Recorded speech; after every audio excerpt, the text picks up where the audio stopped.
I was at a writers' conference this past weekend, and in the course of this conference, one of the presenters asked all the attendees, "Who here is an introvert?" And oh, all the hands that went up. And it's not unusual. I know how this, including mine, including mine. Yes, I'm a bit of an introvert, even though I love to do workshops and give talks.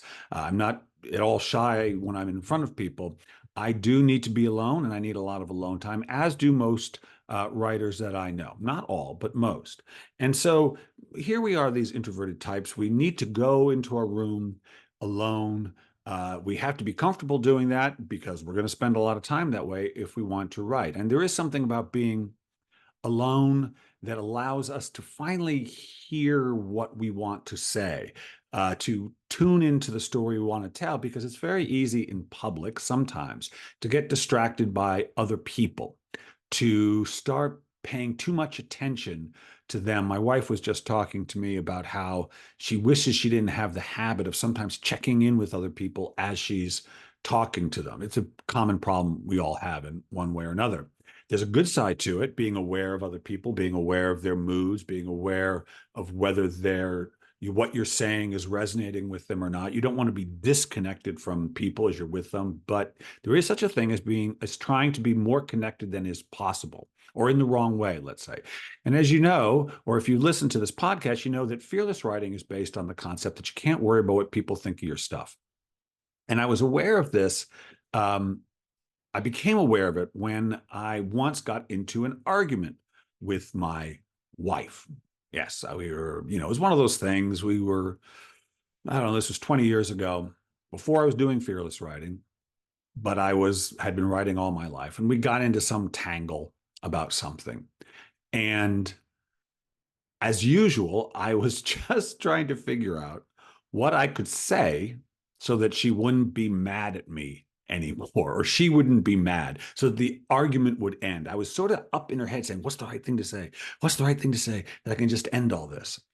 But as I was sitting there trying to strategize that out, I had this thought. I said to myself, because we were out in our studio where at the time I had my writing desk was situated. So we were standing there having this argument just a few feet from where I wrote. And I believe that proximity inspired this question. What if I talk to her the way I write? What if that comes from the same place?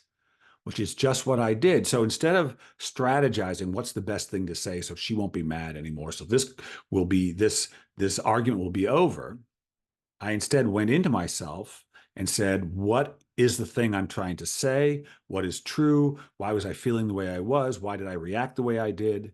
And I spoke from there. And as soon as I had finished doing so, the argument, in fact, ended, even though that really wasn't my goal. My only goal at that moment was simply to speak honestly. And it reminded me that writing, even though we do it by ourselves in a room alone for the most part, is still a social experience, because the goal of our writing is to share with others. So in that way, it is social. And to be really social comfortably, we can't worry about what people think about us. I mean, we do, I know, but we can't. And just like when we write, the only way to write our best stuff is to not worry about whether people like it or not. Do not try to please anybody. Do not try to write something that is acceptable. Not try to write something that will sell a lot of copies, but simply to write the thing that we most want to write. Tell the story we most want to tell. And this translates directly to social experiences, where the best thing we can do is to not need another person to think something about us for us to be happy. The hardest way to relate to someone is when you know they need you to behave and speak a certain way for them to be happy. It's so easy to be with someone when they don't need you to do anything for them to be happy, to feel comfortable. And so to be in public, to be social, to communicate with others, the best thing we can do is to not need them to like us, for us to communicate with them. Our job is simply to express honestly. And when you don't need someone to like what you're saying, you can say it as you are meant to say it. You can come from the most honest place. You can tell the story you want to tell. That's the truth. You want to be accepted? Accept yourself. You want to be accepted? Accept yourself. The world will always agree with you. True story. All right. Listen, thanks for listening. Thanks for tuning in. If you like it, say so.